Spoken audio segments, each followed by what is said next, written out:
Malumunuz olmak üzere özellikle bölgemiz son 40 yıllık çatışma süreci içerisinde ekonomik olarak çok geri bir şekilde planda kaldı. Bu ağır şartlar arasında aksaklıklar içerisinde terör ve güvenlik boyutu olan bir yerde gene yatırımlarımızı yapmaya çalışıyoruz. Fakat ne kadar çalışıyoruz bunun için de hakeza özellikle devletten ve diğer kamu kuruluşlarından her türlü beklentimiz var. Bu konuda çözümlerimiz var ve bu çözümler için de sizinle de paylaşma sürecini yaşıyoruz. Biliyorsunuz ki para ve sermaye ürkek bir kuş gibidir. Bir yerde güvenlik problemi olduğu takdirde oraya yatırımcı da gelmez. Mevcut yatırımcıyı dahi orada tutmak büyük bir çaba ister.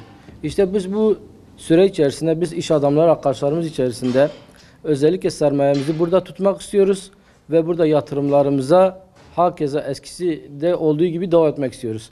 Ve Diyarbakır'ı tarihteki, geçmişteki ticari üssüne kavuşturmak istiyoruz. Derneğimizin merkezinin de Diyarbakır'da olması da bir bakıma bu yüzdendir yani. Malumunuz olmak üzere Osmanlı döneminde Diyarbakır, İstanbul ve Şam'dan sonra 3. büyük ticaret merkeziydi. Niye şu an olmasın? Jeopolitik olarak biz hem Orta Doğu'ya yakınız, hem limanlara o kadar uzak değiliz. Ve gerçekten güzel İpek yolu üzerindeki bir nokta olduktan sonra niye eski böyle pahalı günlerimize gelmeyelim? Niye eski ticaret üssümüze gelmeyelim? Tabii bunu gelmek için de en başta güvenlik problemimiz var. Bu güvenlik problemimizi, bu kargaşalar ortadan kalktıktan sonra inanıyoruz ki biz hakikaten bir ticari üs oluruz, dini turizmin merkezi oluruz. Zaten yeraltı ve yerüstü zenginliğimiz malumunuzdur. Süreç içerisinde tabii bu şu an mesela Suriye içerisinde hala sokağa çıkma yasakları maalesef devam etmekte. 100 günü ulaşan bir süreç geçti. Ve bunların içerisinde bizim de epeyce üyelerimiz var. Mağduriyet yaşayan üyelerimiz var. Hükümetten de özellikle talep ve beklentilerimiz yapacakları CEKCAK'ların yaptığım çözüm öneri somudu böyledir. Bu şekilde de önerilerimizi istiyoruz yani. Bu yüzden bu konudaki önerilerimiz nedir? Tespitlerimiz nedir? Hükümet özellikle vergi ve SSK borçlarını erteleme yönünde bir eğilim gösterdi. Bunu iş adamları olarak bir iyi niyet göstergesi kabul edebiliriz. Ancak iş yerini açmayan bir esnafın SSK ve vergisini ertelemesi hiçbir anlam ifade etmemektedir. Hükümetin bu süreç içerisindeki SSK ve vergi primlerini kökten silmesi ve makul bir süre onlardan sonraki güvenlik programındaki sonraki bir süreye de ertelemesini talep etmiyoruz.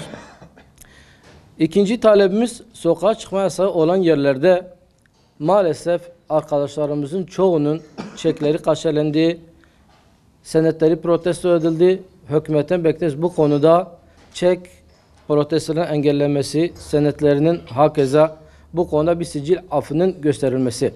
Ne kadar da şu an çekler tahsil edilmemektedir. Ancak Merkez Bankası kayıtlarında ödenme durumdan olduğundan dolayı bankalarda her zaman bir sicilde bir hakeza çizik şeklinde gözükmektedir. Ve esnaflarımız yani gerçekten çok büyük gayretlerle bu 100 gün içerisinde ayakta kalabilenler kalmaya çalıştı. Tabi bu da bölgenin şartlardan dolayı. Malumunuz olmak üzere hepimizin kesinlikle köşede bir şeyi vardır. Bir hastalık günü, bir dağlık günü, bir düğür günüdür. 3-4 ay içerisinde bu esnaflarımız bunları da tüketti. Artık dayanacak noktası yoktur.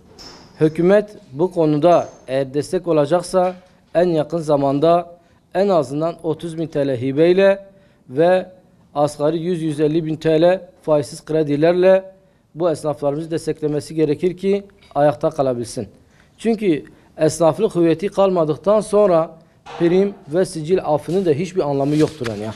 Ticari olarak özellik bildikten sonra anlamı yok.